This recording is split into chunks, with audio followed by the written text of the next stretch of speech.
नमस्ते।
तो 5 और 2 7, 7 और 1 8, 8 और 4 12, तो 12 क्या आएगा 2, हासिल आएगा 1, 1 और 1 2, 2 और 1 3, 3 और 1 4, 4 और 1 5, 1 6, 1 7, ये हो गया 72। ठीक है, तो ऊपर में आएगा आंकड़ों का योग यानी कि 72, और नीचे में आएगा संख्या। तो संख्या कितनी है 1 2 3 4 5 6, तो यह है 6।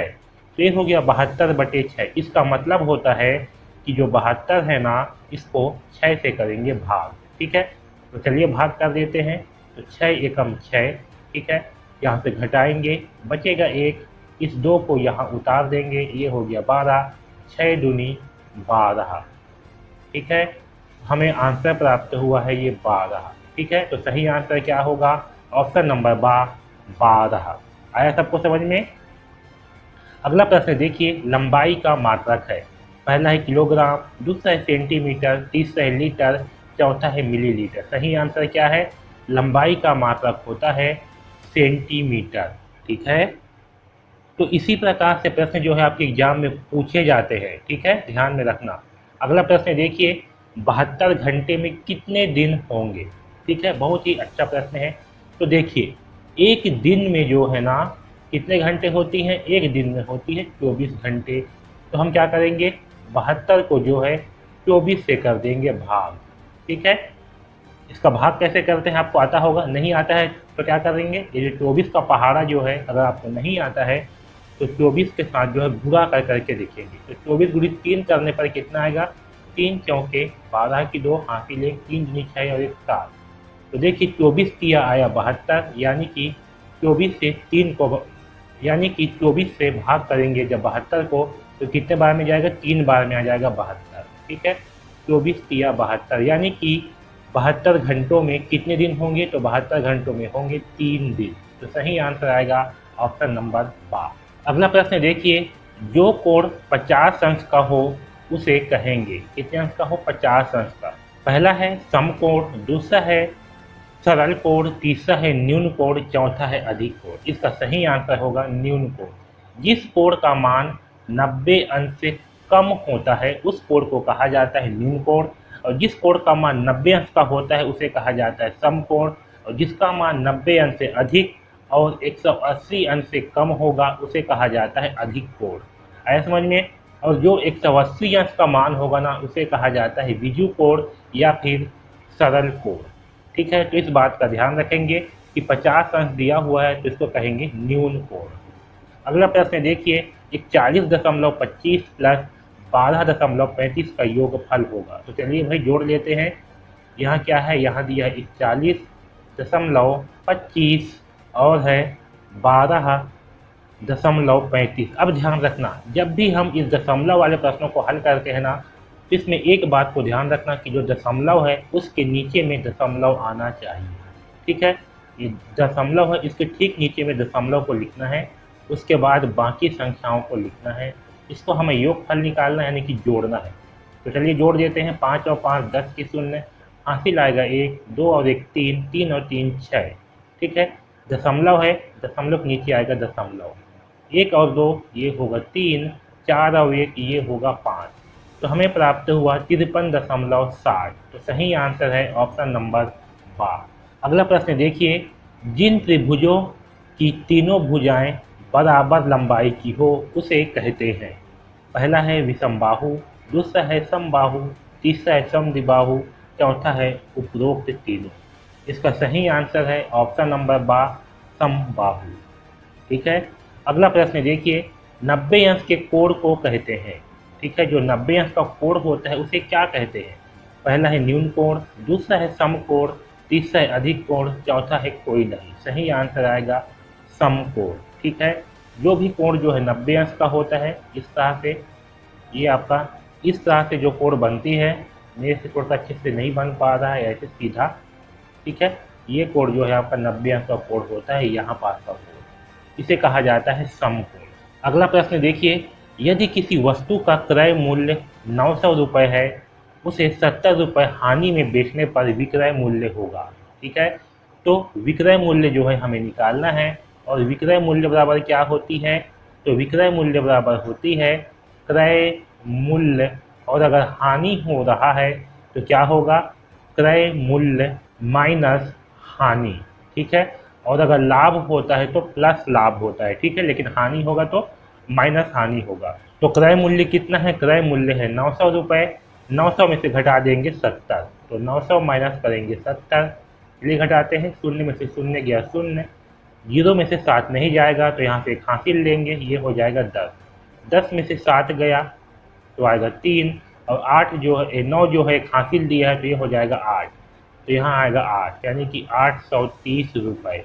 तो सही आंसर होगा ऑप्शन नंबर बा, 830 रुपये। अगला प्रश्न देखिए, 2/3 के तुल्य भिन्न है, हमें बताना है कि इसका तुल्य भिन्न क्या होगा। तो तुल्य भिन्न कैसे निकालते हैं, बहुत ही आसान है। ये जो 2/3 है इसके अंश और हर दोनों में समान संख्या से गुणा करते हैं। तो यहाँ जो है 2 का गुणा करेंगे और यहाँ भी 2 का गुणा करेंगे, तो 2 दूने ये आएगा 4 और 3 दूनी ये आएगा 6, यानी कि 4/6। तो 2/3 का तुल्य भिन्न होगा 4/6, तो सही आंसर है ऑप्शन नंबर आ। अगला प्रश्न देखिए, 1.246 गुणित 100 का मान होगा, कितना दिया है, 1.246 गुणा 100, इसका मान जो है हमें निकालना है। तो चलिए इसका जो है गुणा करते हैं। तो ध्यान दीजिए, जब भी किसी संख्या का जब हम गुणा कर रहे हैं उसके आखिरी में अगर 0 0 हो, इसको जो है हम छोड़ देंगे, इसका गुणा नहीं करेंगे, ठीक है। हम जो है जो संख्या दिया है ना, एक का गुणा इन सभी संख्याओं के साथ में करेंगे। तो देखिए, 1 छक्के 6, 1 चौके 4, 1 दूनी 2 और 1 एकम 1, ठीक है। इतना करने के बाद ये जो जितना भी 0 है ना इसके आखिरी में, उतना 0 यहाँ पास लगा देंगे। आया समझ में। अब देखिए भाई, क्योंकि इस साइड में क्या है, आपको दशमलव वाला संख्या है, तो इस साइड में देखिए 3 अंकों के बाद में यहाँ पास है दशमलव, तो इस उत्तर में भी 3 अंक के बाद में लगा देंगे दशमलव। तो हमें प्राप्त होगा 124.600 भी बोल सकते हो, या फिर 124.6 बोलोगे तो भी सही है, ठीक है। तो सही आंसर है हमारा ऑप्शन नंबर सा, 124.6। अगला प्रश्न देखिए, 4 घंटे 4 मिनट बराबर कितना मिनट, ठीक है, यहाँ पास प्रश्नवाचक चिन्ह आएगा। तो 4 घंटे 4 मिनट बराबर कितना मिनट होगा, ये हमें बताना है। तो देखिए, सबसे पहले 1 घंटे बराबर कितना होता है, तो 1 घंटे बराबर होता है 60 मिनट, ठीक है। 1 घंटे बराबर होता है 60 मिनट। तो हमें दिया है 4 घंटे, तो हम क्या करेंगे, 60 गुणित 4 करेंगे। तो देखिए, 4 शून्य शून्य, 4 छक्का 24, ठीक है। और यहाँ दिया है 4 मिनट, और इसमें जो है 4 को और जोड़ देंगे। तो चलिए जोड़ देते हैं। तो 0 और 4 4, ये हो गया 4 और ये 2, तो हमें मिला 244। कितना आया, 244। तो सही आंसर आएगा बा, 244। अगला देखिए 22वां क्वेश्चन, 2/9 गुणित 5 को गुणा करने का सही तरीका है, ठीक है। इसको गुणा करने का सही तरीका क्या है वो हमें बताना है, ठीक। तो यहाँ पास क्या दिया है, यहाँ दिया है 2 बटे, इस बटे का मान क्या होता है, बटे का मान होता है भाग, यानी कि 2/9 गुणित 5 ऐसे दिया हुआ है, ठीक है। इसको हमें बताना है गुणा करने का सही तरीका।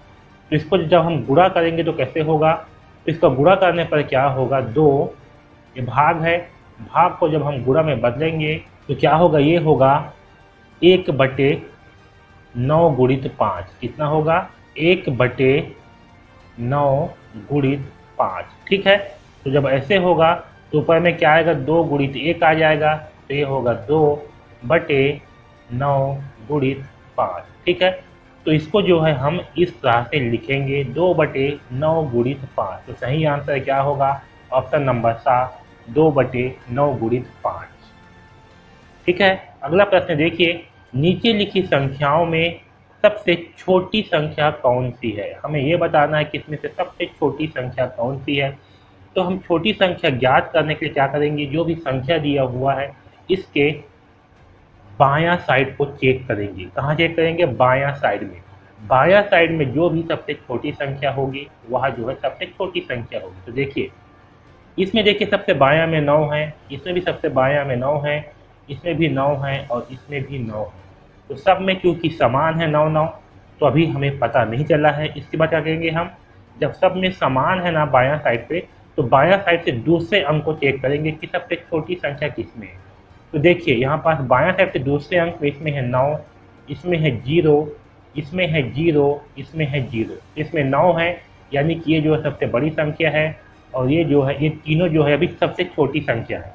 ठीक है, तो ये इन तीनों में क्या है, अभी जो है समान है, 0 0 है। तो अब हम क्या करेंगे, फिर से हम बायां साइड से तीसरे अंक को चेक करेंगे। देखिए बायां साइड से तीसरे अंक इसमें है 9, इसमें है 0 और इसमें है 9।